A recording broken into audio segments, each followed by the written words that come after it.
Hey everybody! So I don't know if you saw the big dust up, but did you see this? That is Ellen sitting with George W. Bush at a game, and they're all giggling and having a good time. They're at a Dallas Cowboys game, and I just want to. And then this guy tweeted, Boyd tweeted, "This is what class solidarity looks like." So I just want to remind you, because I remember this. George Bush backs ban in Constitution. He wanted to amend the Constitution to make sure gays could permanently never have equal rights. He wanted to amend, the most powerful guy in the world, pushed, gave speeches, tried to amend the Constitution, demonized gays. An amendment to the Constitution is never to be undertaken lightly, said George Bush. The amendment process has addressed many serious matters of national concern, and the preservation of marriage rises to the level of national importance. We got to make sure we can discriminate against gays forever. By the way, this is Colin Powell's chief of staff. He says he's a war criminal. Right there, Bush and Cheney should be charged with war crimes, says Colonel Wilkerson, former aide to Colin Powell, top aide. So here's this picture again. So here they are. So Ellen came out and she addressed it today on her show. Watch this. And he's got fancy friends. So she got invited by the Jones, the guy who owns the company. Jerry Jones. Jerry Jones' daughter invited her, and she's saying they've got very fancy friends. That's what she's saying. And he's got fancy friends. And I don't mean fancy like Real Housewife fancy. I mean like fancy. Look, I took a video of who. Fancy? Well, I wonder, fancy. Watch who she considers fancy. Who was next to me.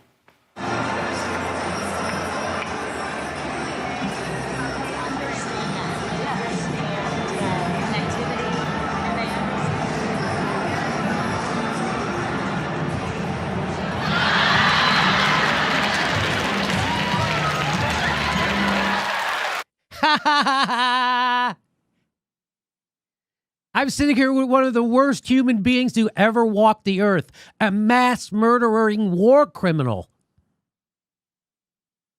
who also specifically targeted people like me for discrimination through the power of the Constitution. But we're all rich. We're all super rich, and we don't have any problems that government has to solve. That's her fancy friend. That's what she calls a fancy friend. A guy who should be locked up in The Hague.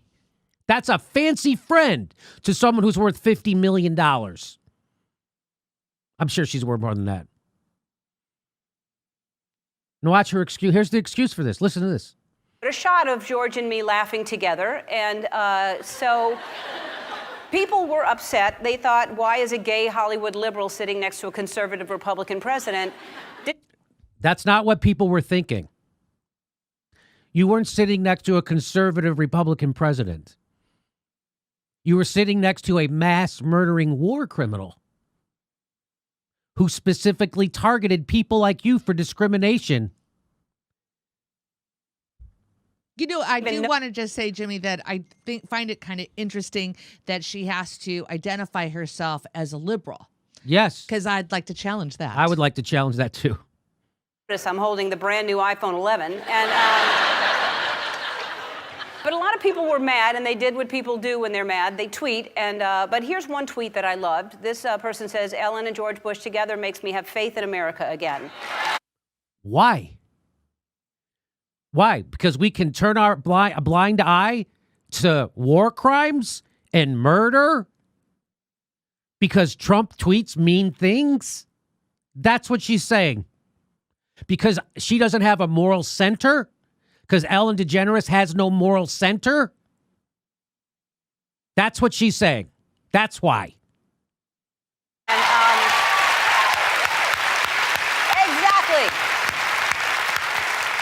Yeah, be friends with the worst people in the world who never had to pay for their crimes. Exactly. You know, the elite never get punished. We choked out a black guy for selling Lucy's. Here's a the thing. I'm friends with George Bush. In fact, I'm friends with a lot of people who don't share the same beliefs that I have. Did you hear that? She's friends with George Bush. And watch this. She's friends with George Bush. George Bush. In fact, I'm friends with a lot of people who don't share the same beliefs that I have. We're all different, and I think that we've forgotten that that's okay. It's not about your beliefs, your political beliefs. You integrity-challenged classist. What a class hole Ellen is. That's my favorite new term, Jimmy. Class hole. All different. For instance, I wish people wouldn't wear fur. I don't like it, but I'm friends with people who wear fur. And I'm friends with people who are furry. Yeah, I mean, people who wear fur, mass murdering war criminals, it's the same thing. I mean, that's the same thing. I also don't like people who wear 2 earrings. I don't know what that is. I just thought it's the same thing as a mass murdering. It's the same thing. Could she be more shallow?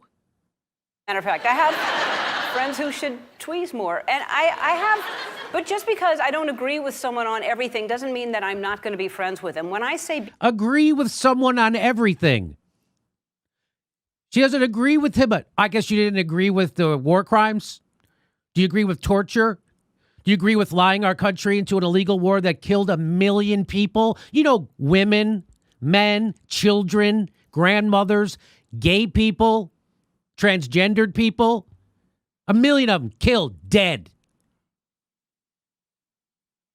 You empty, fucking, soulless Hollywood scum. Kind to one another. I don't mean only the people that think the same way that you do. I mean be kind to everyone. Doesn't matter. Okay, except if you're a union writer on her show. If you're a union writer or a union activist or organizer, you will be cast out on her show. I have that knowledge. How about that? So Ellen DeGeneres is not a nice person as she presents. Everybody I know who's ever worked for her fucking hates her. All the comics I know who's written for her have nothing but horror stories to tell about her. So this is a show. That's why it's a show. It's called a show. So she's pretending to be a good person.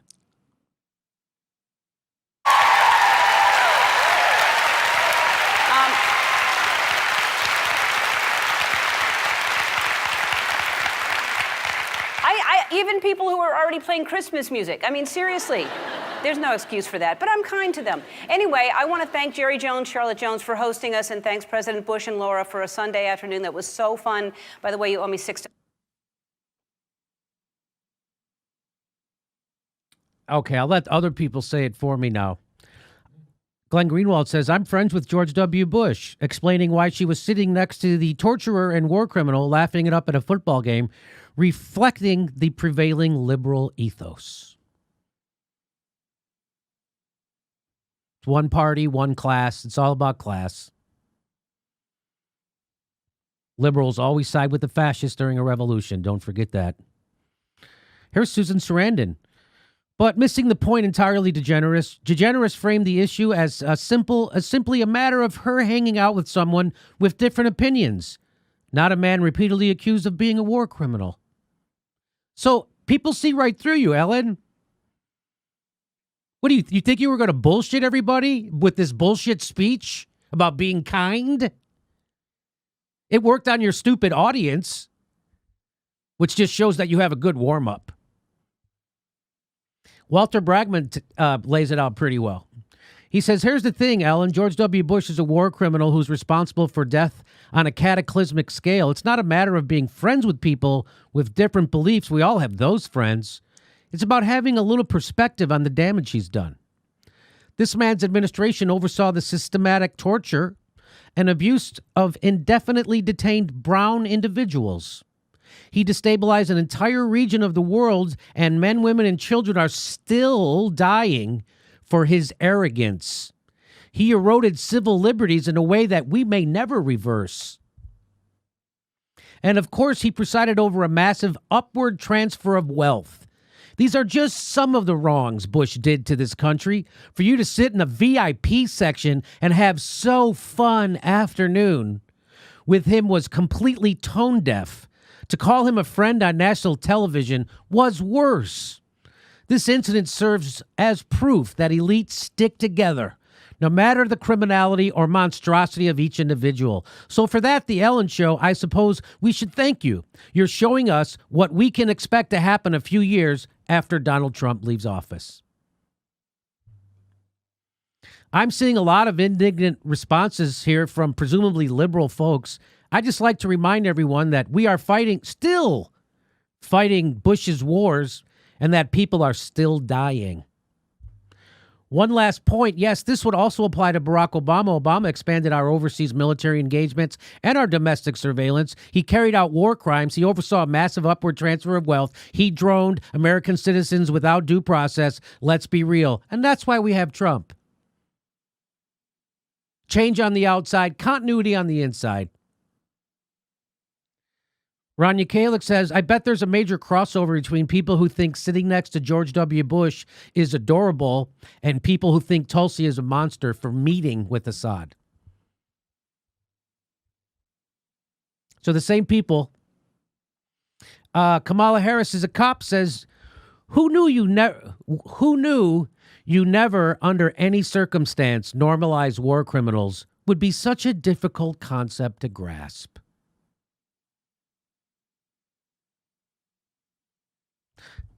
Here, it gets a little worse. Here's Rosie O'Donnell. She tweets out a picture of the guy at the football game. She says, how comforting to see a real president. What is, Trump broke so many people's brains. So many people's brains. They stole the election from Al Gore in Florida. And then he's a war. I mean, it's just, what the F? I never thought this image would move me so. It's because she hates Trump. Do you see how they can't? I mean, I know you have to have an ego to be in show business, but what Rosie O'Donnell is showing us is that she is all ego because all she cares about is hating on Donald Trump. So much that she's going to pretend that George Bush, who hated on gays like her and tortured brown people, killed 1 million of them, on the lies for oil, that moves her. Now you know the bankruptcy of celebrities like Rosie O'Donnell. And I don't take any pleasure in saying that because for some reason Rosie O'Donnell follows me. So I'm going to get blocked after this video. But if Rosie had any integrity and dignity and a fucking sense of self, she would never stop apologizing for that stupid tweet, and she would maybe do something that calls out George Bush. You know, that's why we have Donald Trump, because of assholes like you who normalize war criminals who screw over poor people and brown people and gay people, every people except the people who have the same amount of money as you do. That's why we have Trump, because of fucking people like that. People cheered, Republicans cheered when Donald Trump stood up to Jeb Bush and said, your brother lied us into a war. Everybody cheered. Apparently that doesn't bother you. Ron Placone says, I have plenty of friends who don't share my political views. If any of them started an illegal war, I think it would compromise our friendships a little bit. So there you go. That's the rot inside the liberal class. That's what Chris Hedges refers to as the liberal class. There they are, right on display. Disgusting people.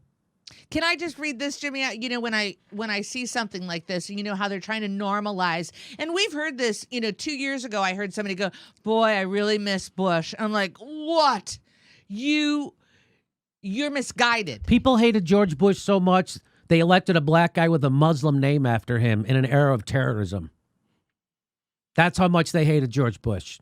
So I don't know if, Ellen suffers from some sort of mental disorder, if she's a narcissist or sociopath. She's both of those things, probably. But I want to just read a couple definitions about narcissists that they, from Healthline. It says grandiose sense of self-importance. Okay, got it. But I thought this was kind of interesting. Belief they're special and unique and can only be understood by or should associate with other special or high status people or institutions. There you go, baby. There you go. Jesus Christ. Our next live Jimmy Dore show is November 5th in Buffalo, New York, November 17th in Philadelphia, and December 27th in Honolulu. Go to jimmydorecomedy.com for a link for all of our live shows and become a patron or a Jimmy Dore Show member at jimmydorecomedy.com/join and support the show. We give you hours of bonus content every week. Thanks for your support.